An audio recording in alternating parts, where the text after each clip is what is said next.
Los invitamos a ver un mensaje de nuestros patrocinadores. In today's environment, the safe and secure transport of high-value, complex healthcare shipments has never been more important. That's why UPS Healthcare, including our clinical subsidiary Markin, is investing in a stronger, more sophisticated cold chain. Our purpose is to help each shipment be delivered on time, at the right temperature, and in the right condition. To accomplish this, it takes a team of experts who are really good at logistics. Really good. We've built a transportation infrastructure that's precise, productive, scalable, and smart. Our global network includes millions of square feet of healthcare licensed warehouse and GMP facilities equipped to manage cold chain storage. Whether your products require 2 to 8, -20, or -80 storage, we can help meet those needs. We know that temperature deviations and excursions could impact your products. We provide temperature control services and packaging that help your products maintain proper temperature profiles. We can produce close to 2,000 pounds of dry ice per hour, which, together with other temperature control services, helps keep certain products like mRNA and DNA vaccines at the right temperature. We use the latest GPS track and trace technology, as well as temperature-controlled packaging with advanced phase change materials. We have solutions for temperature ranges with different durations using active or passive containers. UPS Healthcare gives you the global network, capabilities, and scale to help solve your cold chain challenges. We can give you peace of mind all along the chain, from point of manufacture to the lab, hospital, clinic, doctor, and patient. UPS Healthcare, quality focused, patient driven. Muy bien, regresamos. Por favor, las personas que se encuentran de pie, les solicitamos muy especialmente tomar asiento. Sé que hay mucha emoción en este auditorio, ese reencuentro que todos estábamos necesitando. Vamos entonces a colaborar, los invito a tomar asiento. Vamos a disponernos para el siguiente segmento, que es el conversatorio de medicina personalizada y nuevas tendencias. Para lo cual invitamos al escenario a Leonardo Arregocés, director de medicamentos del Ministerio de Salud, a Javier de Echavarría, consejero delegado de Veritas Genetics de España, y a María Clara Horsberg, directora médica de Roche para Centroamérica y el Caribe. Adelante, por favor, bienvenidos.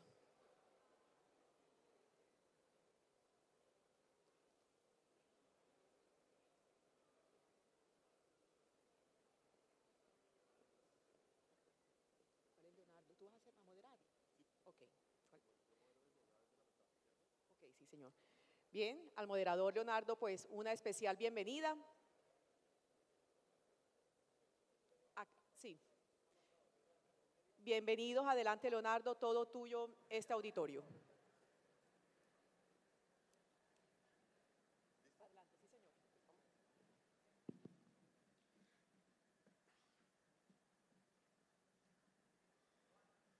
Bueno, empecemos porque el tiempo es corto. Muchas gracias a los que quieren acompañar esta charla. Yo creo que es un placer empezar con esto después de lo que acaba de hablar Iván, que fue tan inspirador, y que después de estos 2 años que fueron bastante complicados, tener una visión así todavía de expectativa y de futuro es muy valioso. Y yo quiero aprovechar y enlazar eso con lo que queremos hablar hoy, y es cómo es la innovación y cómo lo nuevo que se está desarrollando nos va a llevar a lo que estaba hablando Iván, que era poner a la gente en el centro y que la gente tenga la mejor salud posible, más después de estos 2 años donde los temas de salud se han vuelto más complicados y seguramente lo van a hacer. Hoy, como presentaron, nos acompañan dos personas que trabajan mucho en innovación, desde la empresa Roche de María Clara, que nos va a hablar de todo lo que venimos viendo ahora de medicina personalizada, cómo ya no tenemos grupos grandes de personas que tienen una enfermedad en común, sino que cada persona es un mundo, y enfocarse en esa persona va a llevar a mejores resultados de salud. Y Javier, que habla de un tema que es bastante interesante, y es cómo el aspecto genético, del que ahora tenemos muchas más capacidades de intervenir, de conocer y de tomar decisiones con base en comportamiento genético, nos va a llevar también a mejores resultados de salud. Y desde el punto de vista de nosotros, yo en este momento representando al gobierno, es cómo hacemos para saltar una barrera grande que tenemos en Colombia, y es cómo nos ponemos al día con lo que estamos atrasados y además cómo alcanzamos todo esto y lo traemos y lo hacemos disponible para el país lo más rápido que tenemos. Todo esto que hablaba Iván ahorita, que era que genera valor, ¿cómo hacemos para ofrecérselo a nuestra población colombiana lo más pronto que pueda? Entonces, vamos a tener una presentación primero de Javier, y después vamos a tener a María Clara, y después vamos a hablar de algunos aspectos de la innovación y cómo traemos la innovación al país, enfocándonos en cómo organizamos esa relación entre un desarrollador con el gobierno, cómo hacemos para traerlo rápido en unas condiciones que le sirvan tanto al desarrollador como al gobierno. Pero otro tema importante que queremos ver desde el gobierno es cómo hacemos para que Colombia se vuelva también un desarrollador y productor de esta innovación. Así que empiezo a dar la palabra a Javier. Muchísimas gracias, Leonardo. Muchas gracias, Ana María, por invitarme a estar hoy aquí y, por supuesto, a todo el equipo de Landi. Voy a levantar. Muchas gracias. Y el placer viene principalmente de poder compartir con una audiencia como esta un tema que para nosotros es apasionante y que, de hecho, es lo que da sentido a lo que llevamos haciendo aproximadamente 20 años, los últimos 8 desde Veritas. Y es que Veritas es una compañía que nace desde la convicción que todos y cada uno de nosotros, desde el momento en que nacemos, desde el momento incluso que somos concebidos, tenemos predisposición a desarrollar determinadas condiciones o determinadas enfermedades que, si las conocemos de antemano, vamos a ser capaces de vivir nuestra vida de una manera más eficiente y sabiendo cómo saltar los obstáculos a los que nos vamos a enfrentar. A mí siempre, cuando mi hijo pequeño me pregunta a qué me dedico, intentar explicarle que me dedico a la genética, no es fácil. Ahora, con la época del COVID, ha sido algo más fácil. Piensa que me dedico a hacer test de COVID y por lo menos lo hemos centrado un poco más y ya suena por lo menos al mismo sector. Pero el día que por fin lo entendió fue el día que le expliqué que la vida era un poco como el videojuego de la PlayStation, Mario Bros, cuando él se sienta y tiene a Mario Bros que empieza a saltar una serie de obstáculos y le da el botón de la Play y salta una montaña, salta unas flores o mata unos insectos. Pero cuando se equivoca, cuando no aprieta el botón o cuando no conoce cuál es el próximo obstáculo al que se tiene que enfrentar ese personajito que está manejando con su mando, si pierde esa vida, le queda otra y otra y otra más. Y cuando se le acaban las vidas, reinicia el juego y vuelve a empezar como si nada hubiera pasado. Pero desgraciadamente nuestra realidad, la realidad de nuestras vidas, es completamente distinta. Solamente tenemos una vida. Y esa vida la podemos vivir a ciegas, sin saber a qué nos enfrentamos, o la podemos vivir conociendo un número importante de obstáculos, de montañas, de insectos, de enemigos a los que nos tenemos que enfrentar. Eso es la genética desde nuestro punto de vista y ese es el convencimiento con el que nuestro cofundador y uno de los padres de la genética moderna, el profesor Church, empezó ya hace aproximadamente 15 años a hablar de que el conocimiento del genoma humano o el estudio del genoma humano reemplazaría cualquier otra prueba genética. Precisamente por esto hemos sido nombrados en los últimos años una de las 50 compañías más innovadoras del mundo. Y no porque hagamos cosas que otros no han sido capaces de hacer, sino porque desde el primer momento, desde aquel año 2001 en el que conseguimos la secuenciación del primer genoma humano, empezamos a entender que la clave no estaba en la parte técnica de la secuenciación, sino en ser capaces de obtener suficiente información que fuera clínicamente accionable y útil para el individuo concreto, específico, para cada uno de nosotros, en un entorno 360 grados, un entorno en el que teníamos que darle seguimiento y continuidad a esa información. Hoy por hoy podemos aplicar este conocimiento genético en todo tipo de campos. Nosotros lo aplicamos desde la secuenciación de un genoma completo, el entendimiento de riesgos de cánceres hereditarios o de enfermedades cardiovasculares hereditarias, enfermedades relacionadas con los recién nacidos. Ya sabemos que hay más de 400 genes relacionados con enfermedades de aparición temprana que, en base a estudios genéticos, somos capaces de personalizar el tratamiento de ese recién nacido y mejorar muchísimo su evolución a largo plazo. Y es que el estudio Baby-Seq, que se presentó en Estados Unidos hace 4 años, ya hablaba de que el 10% de los recién nacidos presenta variantes genéticas relacionadas con enfermedades de aparición temprana. Desde hace unos meses formamos parte de una compañía que está intentando dar un paso más allá en el acceso y el cuidado de la salud. La compañía es Let's Get Checked. Y lo que intentamos es precisamente facilitar el acceso y la equidad en ese acceso para todos y cada uno de los individuos. Y es que el COVID nos ha revelado que uno de los problemas que tenemos es que seguimos dando un acceso a la salud exactamente igual que el que dábamos hace 50, 70, 90 años en muchos aspectos. Evolucionamos clínicamente, evolucionamos quirúrgicamente, evolucionamos en el diagnóstico, pero al final la gente sigue teniendo que salir de sus casas, desplazarse, acudir a un centro a sacarse una muestra, hacerse una flebotomía, tiene que seguir yendo a visitar a su médico y sentarse enfrente de ese médico, cuando muchos de los elementos de ese proceso podríamos hacerlos a distancia o incluso facilitando muchísimo más el proceso y la comodidad para este paciente. En el último año hemos hecho más de 10 millones de pruebas con este modelo que llamamos de virtual care o de at-home testing, donde el paciente está en el centro de la ecuación, donde el paciente es capaz, a través de dispositivos de autotoma, de facilitar y enviar la muestra a un laboratorio sin tener que salir de su casa, relacionarse con su médico en el entorno y en el momento en el que quiera, bien sea a través de una videoconsulta, bien sea desplazándose físicamente, pero luego volviendo al entorno digital. Y ya trabajamos con más de 50 aseguradoras, les diría que prácticamente todas las grandes aseguradoras en Estados Unidos.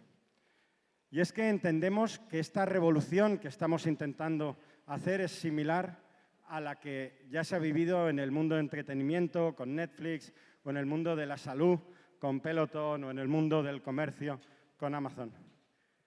Creemos que con la ayuda de todos los actores del sector sanitario tenemos que iniciar esta revolución, tenemos que empezar a adaptarnos y tenemos que ser capaces de dar un servicio diferencial y, sobre todo, más cómodo y respondiendo a las necesidades de los pacientes.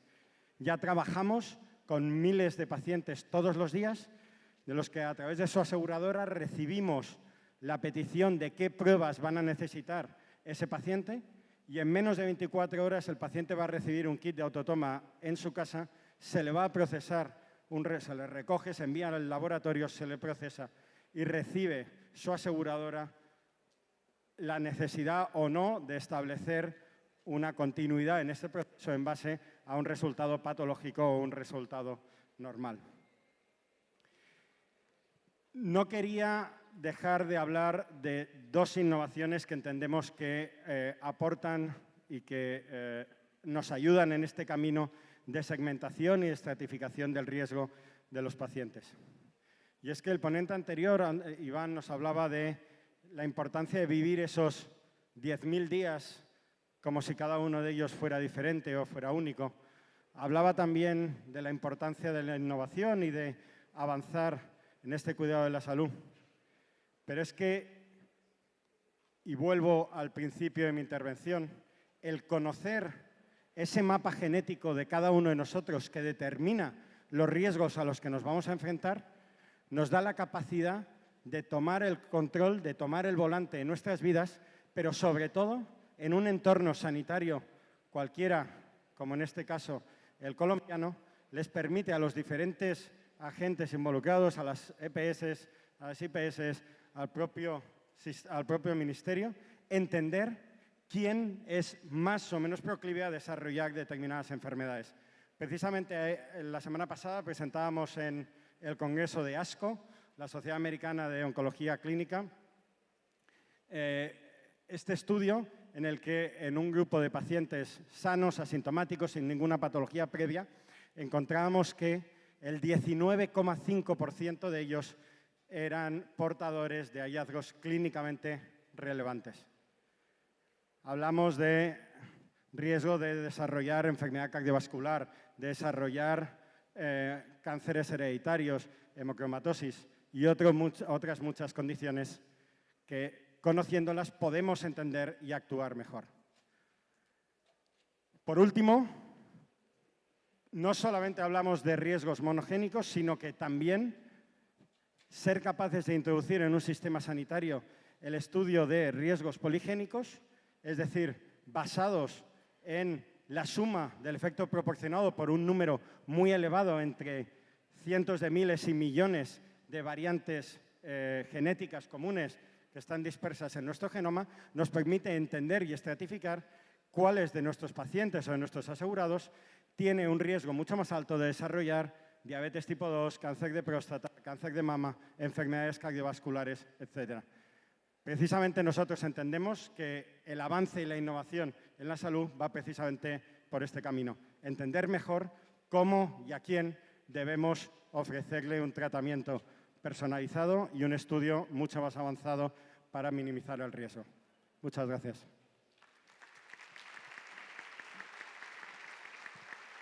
In today's environment,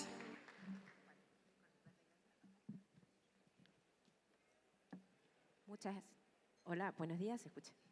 Muchas gracias y en primer lugar gracias a Ana María y muchas gracias a Andy. Y me siento profundamente privilegiada de poder formar parte de este espacio donde justamente planteamos qué conversaciones queremos tener. Yo soy la directora médica de Roche para Centroamérica y Caribe, pero antes que eso soy médica oncóloga. Entonces vengo un poco trayendo esa visión, tengo un sesgo hacia la oncología. Y para empezar hablando de medicina personalizada, si esto me acompaña, que parece que no quiere. Para empezar a hablar de medicina personalizada, me gustaría tal vez aclarar el concepto de a qué nos referimos por medicina personalizada. Porque acá habrá algunos médicos, los médicos siempre tratamos de personalizar el cuidado de los pacientes. Por eso los citamos a consulta, por eso les preguntamos qué sienten, desde cuándo, cómo. Y en base a esa información intentamos llegar a un diagnóstico e indicar el mejor tratamiento para ese paciente. Pero ¿por qué hablamos ahora entonces de medicina personalizada? Y en realidad lo que queremos decir es que ahora hay mucha más información disponible para llegar a ese diagnóstico y para poder elegir el mejor tratamiento. Recién Javier hizo una explicación súper completa de todos los aspectos genómicos. En oncología, la genómica es sumamente importante para definir el diagnóstico y el tratamiento de los pacientes.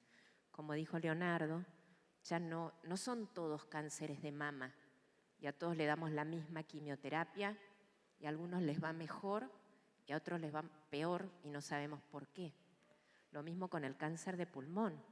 Ya no son todos cánceres de pulmón de células no pequeñas y les damos un doblete basado en platinos y están todos muertos antes de los 12 meses.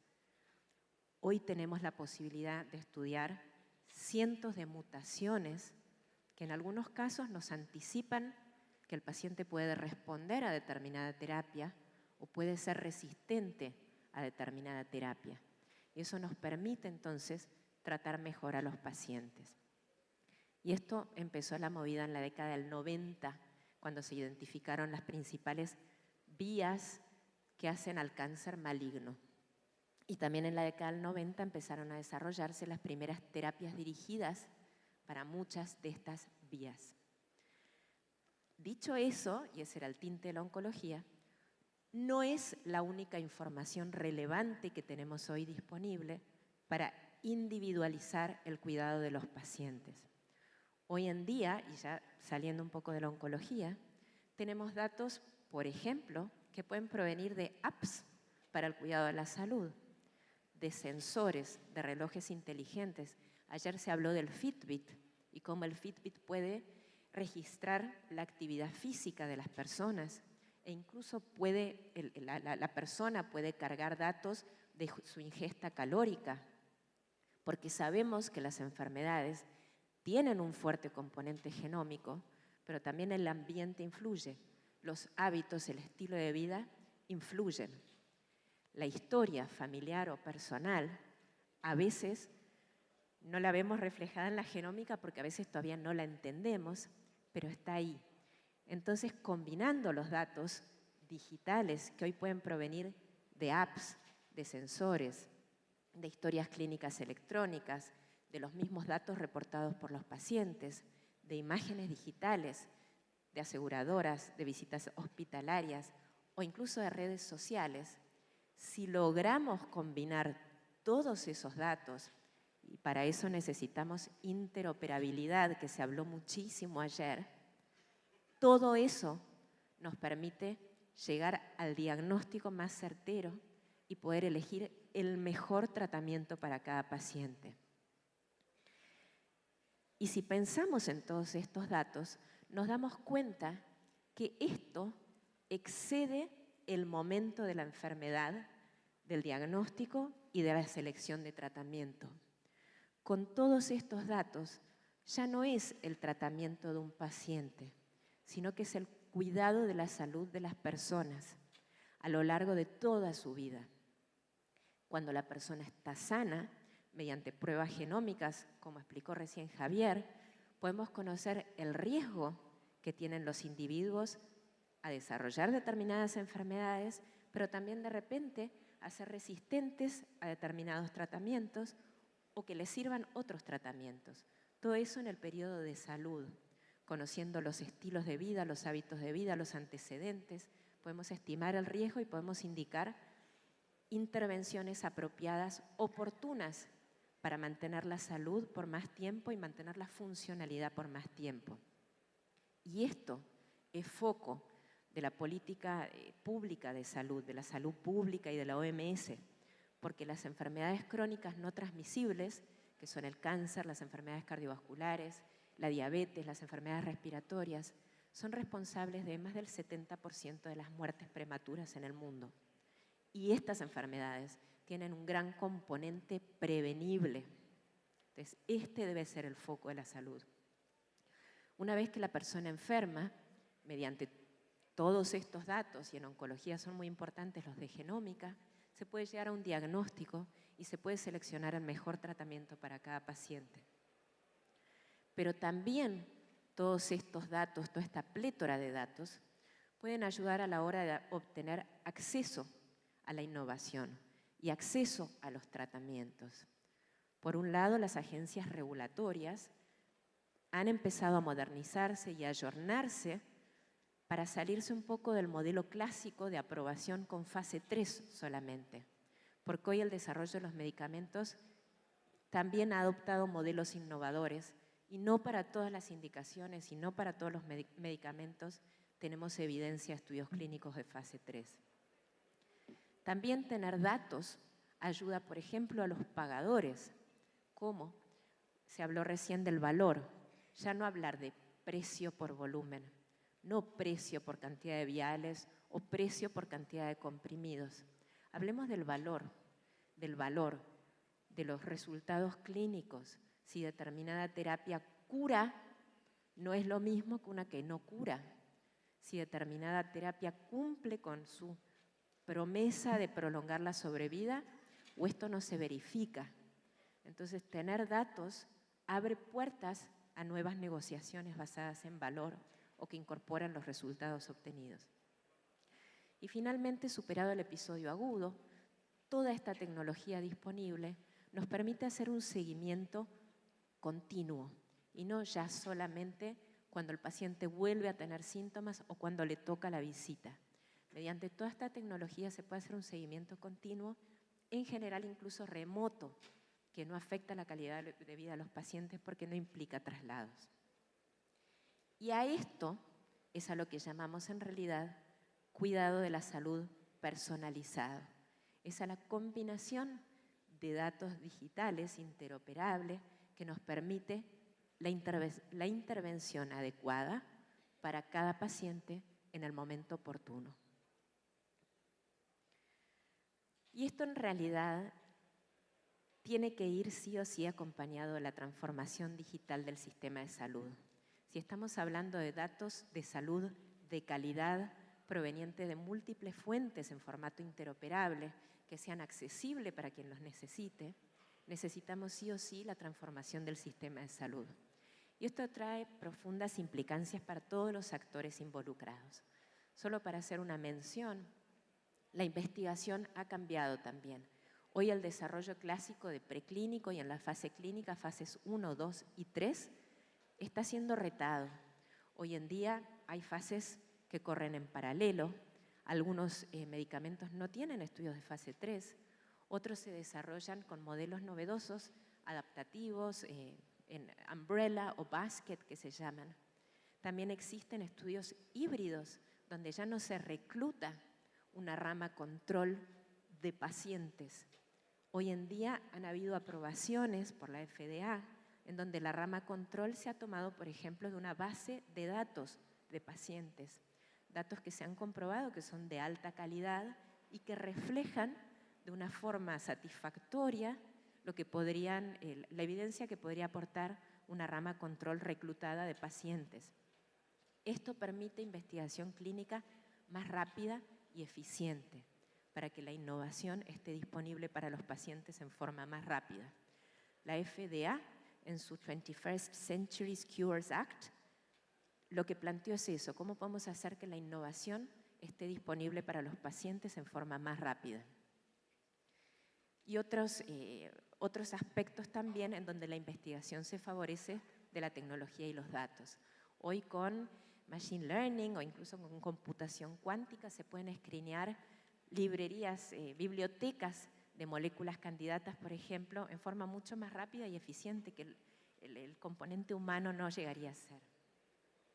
Pasando a servicios de salud y a pagadores, a los pagadores ya los mencionamos un poquito, pero los servicios de salud tienen una oportunidad enorme de hacer más eficiente su inversión en salud.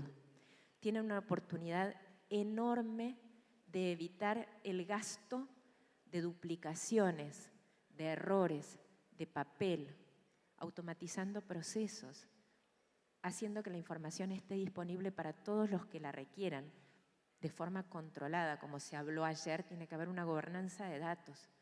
Pero si un paciente que se hace una tomografía en un hospital y después se muda y se tiene que atender en otro y hay que repetirle la tomografía, ese es un gasto repetido, duplicado, que no aporta. Los profesionales de la salud, ya dijimos cómo tener información completa y confiable a la hora de tomar una decisión diagnóstica y terapéutica, los beneficia.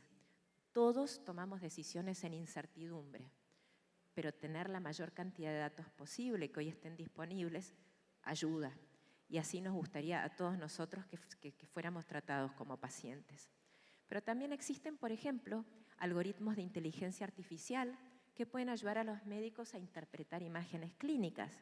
Hoy hay software, por ejemplo, que ayuda a interpretar imágenes de tomografías de tórax o de mamografías para hacer un triage inicial que haga la evaluación de las imágenes más fácil y más rápida. Los reguladores ya los mencionamos también, cómo deben ayornarse y modernizarse para que ellos no se conviertan en una traba y en una barrera para la aprobación de nuevas moléculas. Sí, deben conservar su responsabilidad de que las moléculas que pongan a disposición se garantice la seguridad y la eficacia de las mismas.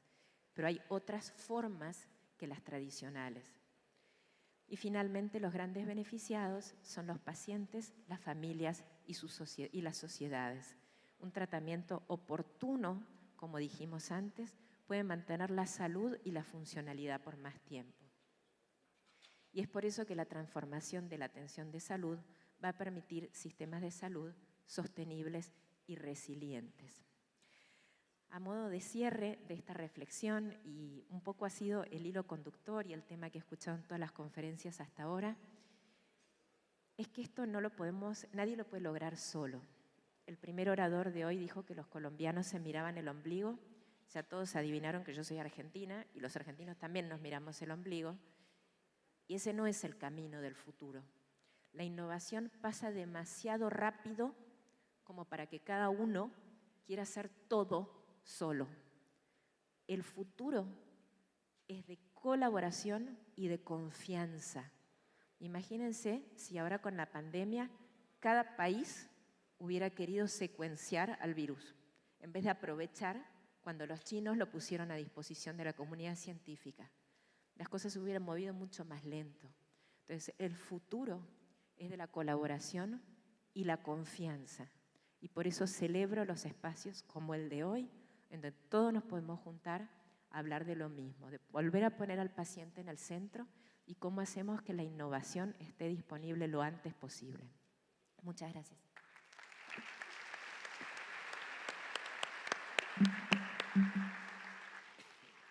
Bueno, Javier y María Clara, muchas gracias. En los minutos que quedan de yo voy a hacer un cambio de lo que pensaba hacer, pero otra vez como en lo que habló Iván hace un momento, y él hablaba de construir sueños en conjunto. Y yo no sé si puedas poner un momentico la presentación que tenía María Clara, porque aquí tenemos una ruta que al final eran pacientes mejores y teníamos diagnóstico, tratamiento, y aquí en cierta forma estamos esa ruta. Está el regulador, el ministerio que genera esa política, una anterior, y tenemos, no es lo único que hace Veritas, pero lo que vimos es que tiene un peso importante en el proceso de diagnóstico.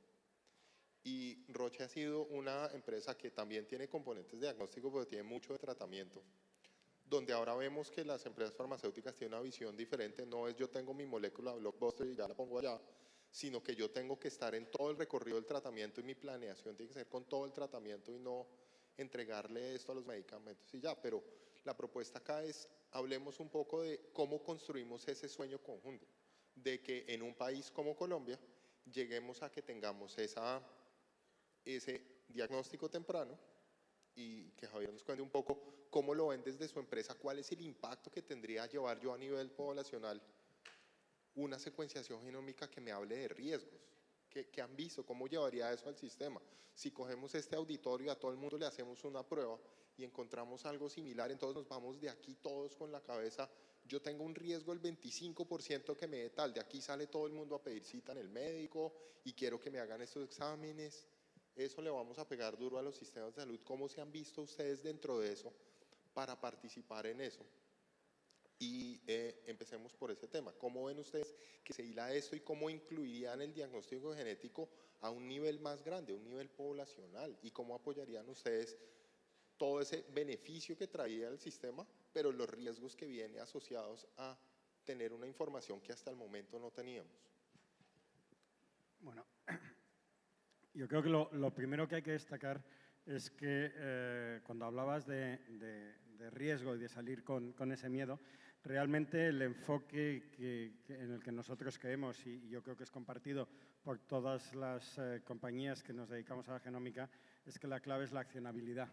No sirve de nada decirle a un paciente o declarar en un sistema de salud, bien sea público, bien sea privado, que una persona tiene un riesgo de desarrollar algo y decirle, oye, buena suerte, disfruta porque vas a morir. Sino la clave es precisamente dar ese enfoque 360 donde identificas cuáles son los pacientes que tienen más riesgo, bien a través de riesgos monogénicos, secuenciación de un genoma completo, bien a través de riesgos poligénicos en enfermedades que me consta que aquí en Colombia son importantes, como puede ser cáncer de mama, cáncer de próstata, diabetes o enfermedad cardiovascular, y personalizar el tratamiento hacia ese segmento de población, ese 1, 2, 3, 5% de población que tiene mucho más riesgo de desarrollar esa enfermedad, y ser capaz de adecuar el gasto del sistema sanitario, bien sea público, bien sea privado, para sobre ese porcentaje de población que tiene mucho más riesgo de desarrollar esa enfermedad,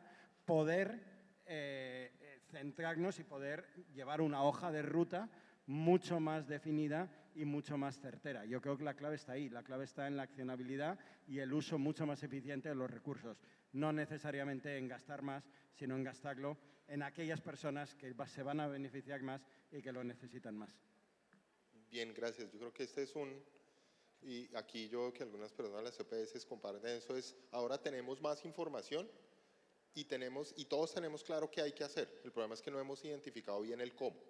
Entonces le doy más información y ahora usted proceda a hacerlo mejor.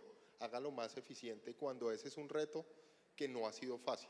No ha sido fácil implementar el cómo, todavía no tenemos claro cuál es, y si en algún día sabemos cómo se hace, aún así tenemos retos importantes en la implementación. Tenemos una herramienta mejor, o sea, tenemos una incertidumbre grande de quién se va a enfermar y no. Cuando yo tengo secuenciación, yo puedo reducir la incertidumbre. Ya tengo grupos y puedo hacer intervenciones más específicas en vez de aspectos más grandes. Todavía tenemos que avanzar un poco en cómo manejamos el beneficio que me trae la información adicional, pero el reto que es tener una información que va a generar ansiedad, que va a generar angustia, lo hemos visto. La mujer que le hacen una mamografía y encuentra una imagen anormal, en ese momento ya empieza la angustia. Entonces, ese es uno de los retos porque eso nos puede llevar a consumos elevados de servicios donde tampoco sabemos si hay un beneficio adicional de intervenir ahí o donde el cómo es uno de los retos grandes. De todas formas, perdóname un segundo, Leonardo, que apunté. Precisamente el estudio al que hablaba, que se ha presentado en ASCO, que lo han desarrollado los 2 hospitales públicos del Reino Unido con mayor foco en oncología, ayer en ASCO presentaban que el modelo de estratificación del riesgo a través de medicina genómica en la población general es costo efectivo, precisamente por la utilización posterior de los recursos centrados en aquellos individuos que tienen más riesgo de desarrollar determinadas enfermedades y buscamos a esas personas, las destacamos con respecto al resto de la población, con lo cual nosotros estamos convencidos que precisamente el camino va por ahí para conseguir centrar esa atención en aquellos en los que vamos a obtener mejores resultados. María, la misma pregunta es, aquí tenemos ya una visión diferente de una empresa farmacéutica que ya no está pensando en yo pongo un medicamento en el mercado y pongo todo un esfuerzo para que los médicos lo prescriban. Ahora hay una visión mucho más integral. Pero aquí tenemos unos retos y ese es construir ese sueño conjunto. Desde el ministerio queremos ver y desde cualquier uno de nosotros queremos ver o las personas que no se enferman o quien se enferme lo puedo mantener en el mejor estado de salud posible.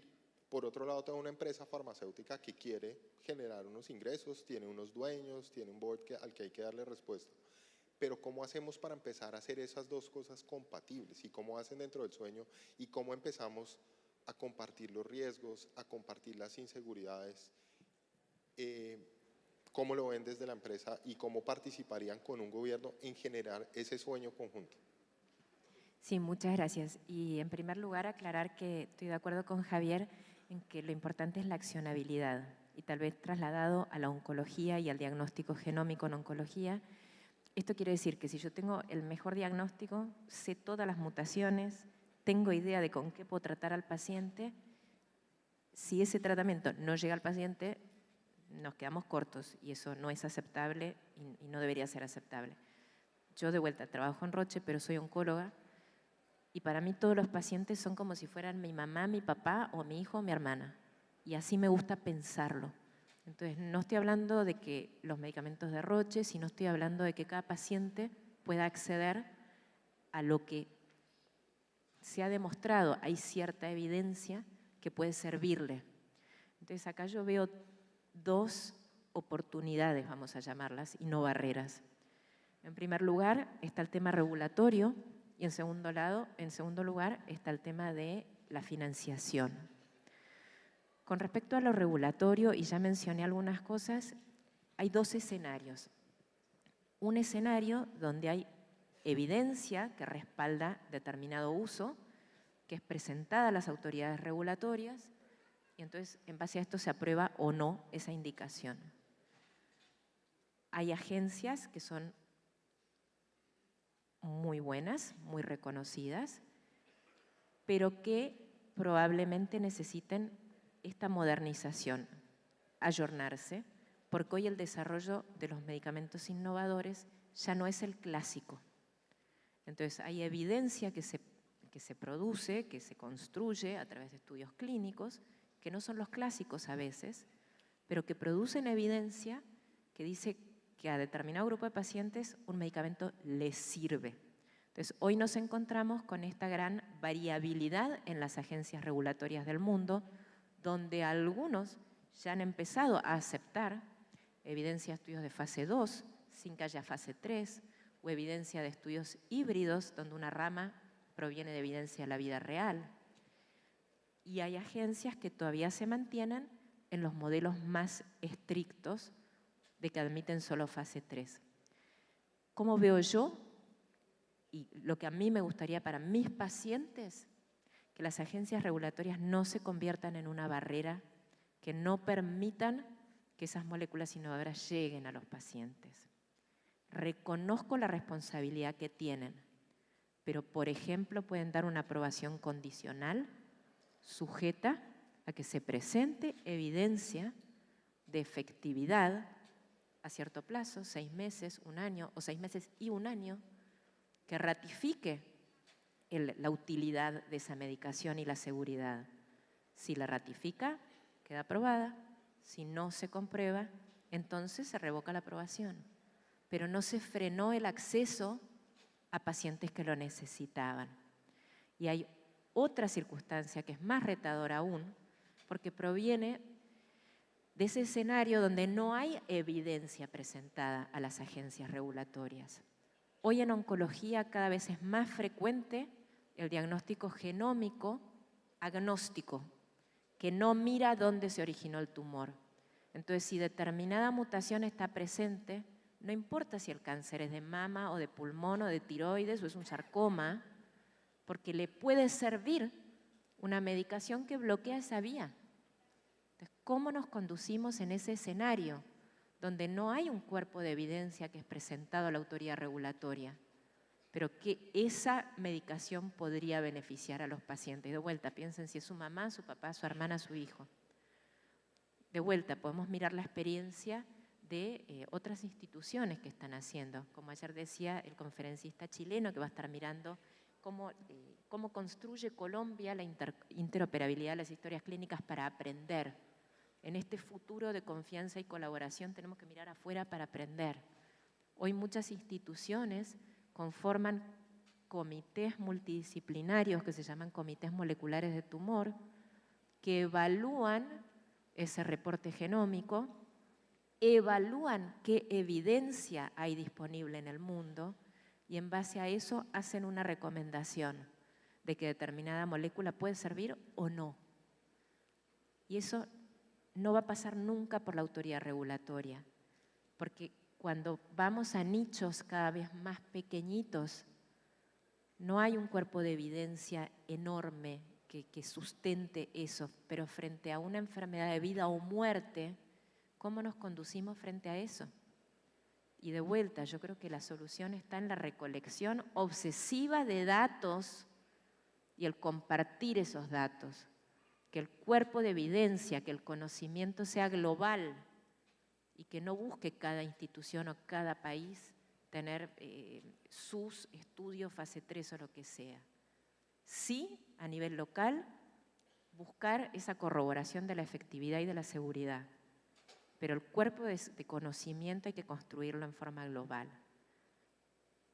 Gracias, María Clara. Lo que nosotros hemos visto y hemos discutido en el Ministerio es que cuando hablamos de este tipo de cosas hay un sesgo hacia la efectividad de lo que nosotros vemos y a lo que queremos, porque siempre queremos hacer el bien y lo que nos preocupa es que se sesga hacia la efectividad y nos olvidamos que esto tiene un aspecto de seguridad. Y al fin y al cabo la decisión no es sobre seguridad, efectividad. La decisión de proveer o no un servicio o de indicar un servicio está basada en el balance de riesgo y en el beneficio. El problema es que nos olvidamos de los riesgos que hay porque estamos tan enfocados y convencidos que esto no va a servir. que no vemos que al lado de eso hay un riesgo grande para la persona. Y allá. No vemos que hay un riesgo grande y lo que nos preocupa es que ese balance riesgo y que los riesgos no son claros, no los entendemos. La información fase 2 es buena para mostrar eventos de efectividad, la seguridad, a menos de que sea algo completamente grande y catastrófico, lo vemos en los fases iniciales. De resto, los otros eventos de seguridad los vemos con mucho más pacientes, con mucho más tiempo. Lo mismo pasa con las intervenciones en genética. Todo tiene que ser un balance en el beneficio del riesgo, pero nos vamos en un sesgo hacia que nosotros creemos que esto es bueno y lo que va a hacer, pero se queda minimizado el daño que podría hacer y el daño lo vemos. Sabemos de los casos de personas que con el agnóstico que mencionabas tú de cáncer porque tiene este marcador y otro, inician terapias fuera de etiqueta y los desenlaces del paciente, al paciente no le va bien y el paciente termina complicado, pero es que tenía cáncer. Entonces, lo que terminamos es diciendo es que fue el cáncer. No, fue una terapia que yo tomé, una decisión que tomé con información limitada que terminó deteriorando la situación del paciente. Entonces, la pregunta para los dos es, ya que se acabó el tiempo, es ¿cómo ven ustedes? ¿Cómo retomamos ese balance de beneficio y riesgo? ¿Cómo las decisiones las llevamos a dejar claro el balance riesgo-beneficio de las intervenciones que queramos hacer todas, así sea diagnóstico, así sea tratamiento? ¿Cómo hacemos para llevar nuevamente esa evaluación de la seguridad y que sea visible? Que sea completamente visible, cómo recogemos mejor información de seguridad, cómo evaluamos de una mejor forma el riesgo para que todo el mundo tenga una decisión informada de que esto tiene un beneficio, pero amarrado a eso hay un riesgo que muchas veces no lo vemos o no lo queremos ver porque lo que queremos ver es la parte buena. Permiso, pero por eso yo hablo de la recolección obsesiva de datos, no solo los de efectividad, hay que recolectar los datos. Los médicos, y yo ahora estoy del otro lado, pero cuando estaba en la asistencia, somos bastante perezosos para reportar farmacovigilancia. Y eso es una responsabilidad que tenemos todos. Si nosotros queremos que la innovación esté disponible en forma temprana para los pacientes, nos tenemos que comprometer a reportar eventos adversos.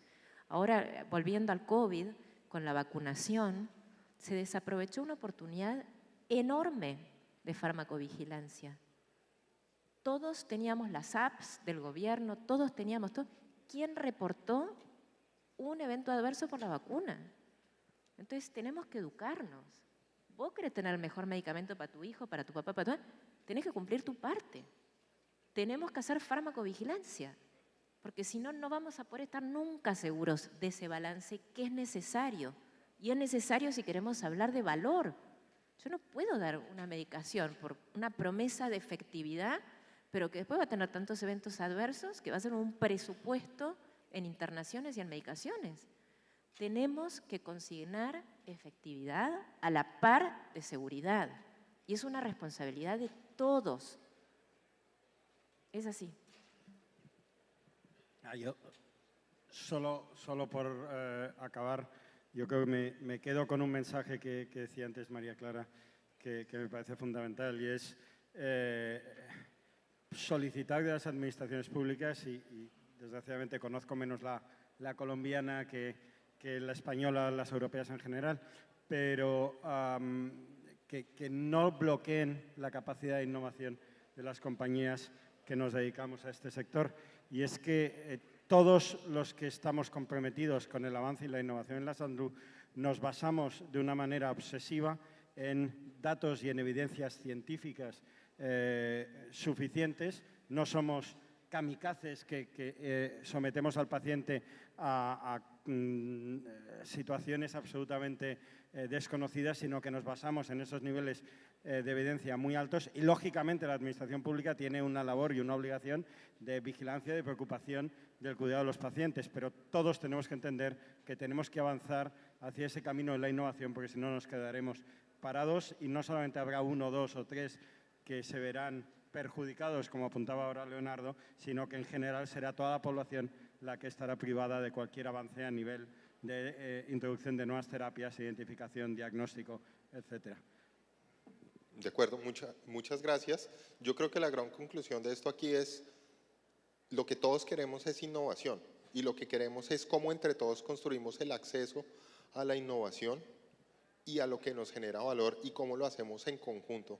Cada uno tiene una perspectiva, tiene un beneficio, pero cómo lo vamos a trabajar. Y yo, como conclusión, saco que la única forma de permitirlo es generar una confianza entre el que hace la política, el que regula y el que genera la innovación, y generar un ambiente de confianza donde se pueden discutir, se pueden identificar los problemas y todos estamos de acuerdo que si hay problemas los vamos a resolver. Pero como bien decía Javier, todo esto se trata de no frenar la innovación. ¿Cómo hacemos para seguirla fomentando, seguirla incluyendo de la mejor forma posible, al menor riesgo posible? Muchas gracias por la participación de ustedes.